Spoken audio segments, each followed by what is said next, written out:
Selama 15 tahun terakhir, pemerintah pusat, daerah, fasilitator, masyarakat, civil society organization, pelaku swasta serta lembaga donor bekerja sama bahu-membahu menjalankan program yang pada tahun 2007 dipayungi dalam Program Nasional Pemberdayaan Masyarakat Mandiri atau PNPM Mandiri. Dalam kurun waktu tersebut, tahun demi tahun, kita semua belajar, baik dari capaian-capaian maupun dari masalah-masalah yang timbul, cara mendesain dan melaksanakan program secara lebih baik dalam membangun masyarakat yang berdaya, mandiri, serta berdaulat sekaligus mengatasi kemiskinan. Dan kini, tiba saat bagi kita semua untuk bersama-sama memastikan bahwa pemberdayaan masyarakat dapat terus berlanjut dan menjadi agenda yang diperhatikan semua pihak, semua partai politik, dan semua pemerintahan di Indonesia. Untuk menjamin kesinambungan pemberdayaan masyarakat di masa depan, perlu dirumuskan prinsip-prinsip dan indikator-indikator kerja yang akan memberi arah pada kebijakan pemerintah pusat dan daerah. Inisiatif menyusun peta jalan pemberdayaan masyarakat telah muncul saat Temu Nasional PNPM Mandiri 2010. Pemerintah sadar bahwa orang yang paling tepat dalam membuat peta jalan ini adalah para pelaku terbaik dari PNPM Mandiri. Mereka itulah yang terutama berpengalaman dan telah menempuh jalan panjang dalam mengimplementasikan, mengembangkan, mengevaluasi, serta memperbaiki pelaksanaan program pemberdayaan masyarakat. Sebuah tim kerja lalu dibentuk untuk memfasilitasi dan merekam aspirasi dari para pelaku terbaik tersebut. Pada puncaknya, disusun rumusan peta jalan secara bersama-sama dan partisipatif dalam Forum Temu Nasional PNPM Mandiri 2011.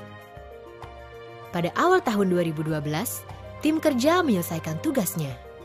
Naskah peta jalan pemberdayaan masyarakat telah rampung dan dikembalikan kepada pemiliknya yang sejati, yakni para pelaku pemberdayaan masyarakat di tanah air.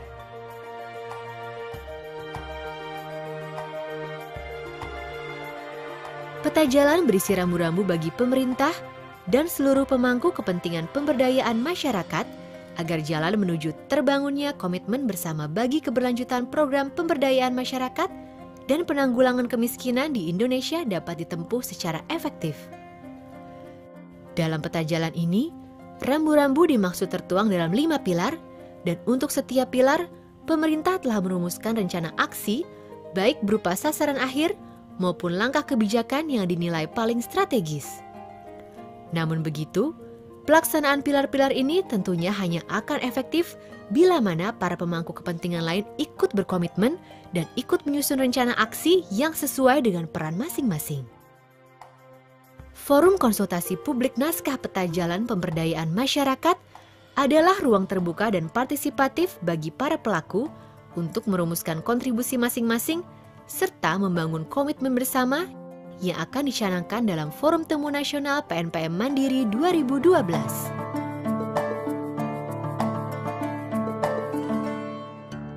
Kelima pilar dalam peta jalan saling terkait dan memiliki nilai yang sama penting.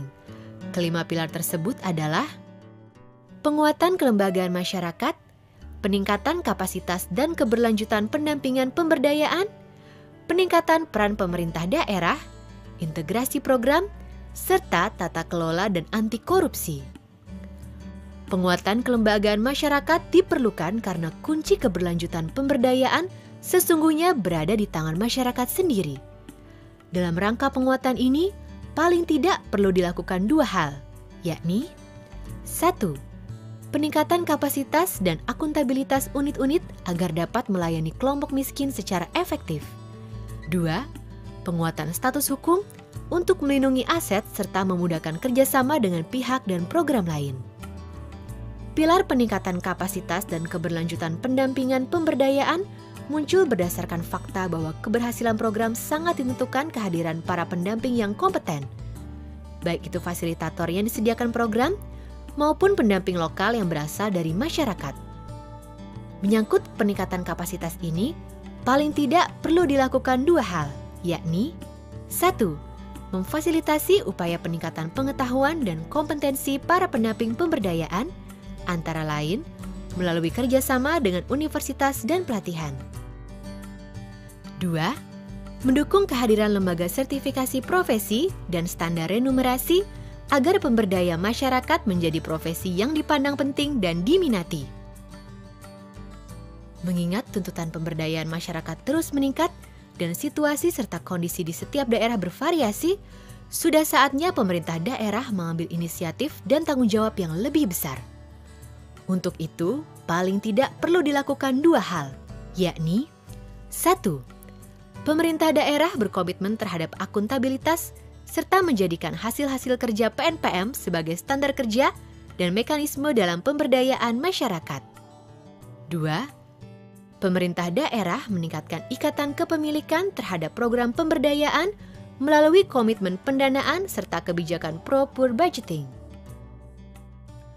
Program-program dalam payung PNPM Mandiri telah berhasil membawa pemberdayaan masyarakat menjadi arus utama dari strategi pembangunan di Indonesia. Kini, saatnya semua program tersebut dikonsolidasikan dalam mekanisme, desain serta penganggaran yang lebih terintegrasi agar semakin efektif dan berkelanjutan. Paling tidak, hal-hal yang perlu dilakukan adalah 1. Mekanisme perencanaan partisipatif diintegrasikan dalam sistem perencanaan pembangunan daerah, termasuk penguatan peran tim koordinasi penanggulangan kemiskinan daerah dalam melakukan supervisi, pengawasan, dan koordinasi. 2. Fungsi dan peran pendampingan, serta fasilitator program sektoral atau penguatan lebih dikoordinasikan agar tidak saling tumpang tindih.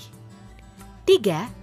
Perencanaan dan penganggaran dana urusan bersama diintegrasikan, termasuk kemungkinan mensinergikan sumber pembiayaan swasta serta mekanisme transfer langsung kepada masyarakat.